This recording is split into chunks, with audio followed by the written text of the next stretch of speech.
আমি কি আইসিএম নেতা তাপস ব্যানার্জি সাহেবের সাথে কথা বলছি? হ্যাঁ, বলছেন। আমি এনপি বাংলা ইউটিউব চ্যানেল থেকে বলছিলাম।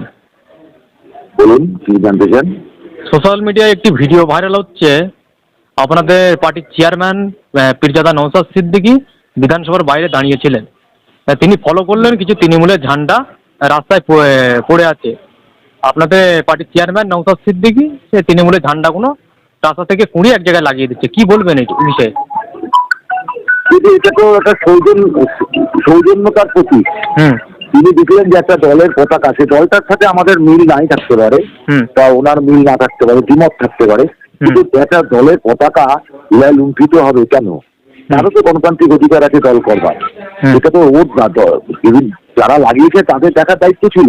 সেটা না দেখে একজন ল মেকার, একজন মানে ভারতীয় নাগরিক হিসাবে, রাজনৈতিক ব্যক্তিত্ব হিসাবে তিনি তিনি সেটা দৃষ্টিকে তুলে গেছে এবং রাস্তায় পড়ে আছে, ওই জন্য যেখানে লাগানো ছিল উনি সেখানে লাগিয়ে দিলেন।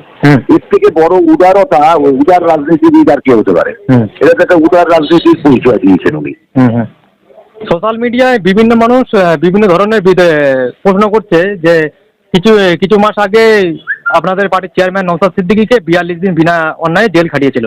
আজকে কেন নওশাদ সিদ্দিকী শাসক দলের পতাকা রাস্তায় পড়ে আছে সেখানে কুড়াচ্ছে? শাসক দলের পতাকা তিনি কুড়াচ্ছেন না, তিনি কুড়িয়ে পকেটে ভরেননি। তিনি যেখানে লাগানো ছিল সেটা লাগিয়ে দিলেন, পড়ে আছে লাগিয়ে দিলেন।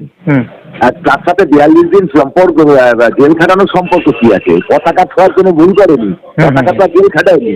ওই পতাকাটা বয়ে নিয়ে যাচ্ছে ওদের দলনেত্রী, তিনি ভুল করেছেন। তিনি তো দলনেত্রীর সাথে চা খাচ্ছেন না বসে, তিনি তো দলনেত্রীর সাথে বসে চা খাচ্ছেন না, বা ওনার দলের কোনো নেতার সাথে গোপন মিটিং করছেন না। সুতরাং যারা এটা লিখছেন তারা বুঝছেন তা ভুল। ব্যাপার হচ্ছে, আজকে ভারতবর্ষের যদি স্বাধীনতার পতাকা যদি পড়ে থাকে, আমাদের ন্যাশনাল ফ্ল্যাগ, আমরা সেটাও কিন্তু তুলে রাখি। আমরা রাস্তা থেকে তুলে নিয়ে আবার লাগিয়ে দিই, এটা আমাদের একটা কালচার। সেখানে উনি মনে করেছেন যে পতাকাটা পড়ে আছে, দুটো পাড়া দেবে, ওদের তো দলের পতাকা, তাহলে কেন?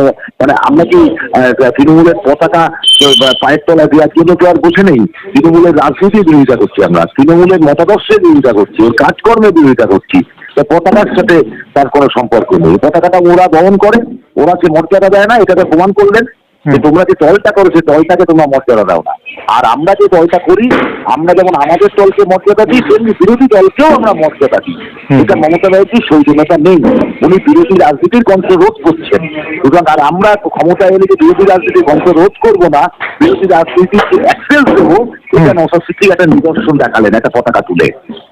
এটা কিন্তু একটা বৈশিষ্ট্য দেখালেন, একটা সৌজন্যতার রাজনীতি দেখালেন। এবং ভারতবর্ষের যে যুক্তরাষ্ট্রীয় কাঠামোয় যে গণতন্ত্র আছে, সাংবিধানিক যে গণতন্ত্র আছে, এই গণতন্ত্রে সবার যে রাজনীতি করবার অধিকার আছে, বিরোধী রাজনীতি করার অধিকার আছে, সেটা উনি প্রমাণ করলেন পতাকা তুলে দিয়ে, যে তোমরা যারা বিরোধীদের কণ্ঠরোধ করছো, যেভাবে হোক তাদের উপর মারধর করছো, প্রতিদিন তাদেরকে রক্তদান শিবির তুমি আক্রান্ত করছো, কিন্তু আমরা ক্ষমতায় গেলে কখনো বিরোধী রাজনীতির কণ্ঠরোধ করবো না। এটা তার একটা নিদর্শন তিনি তুলে ধরলেন। ওকে, ধন্যবাদ। ধন্যবাদ।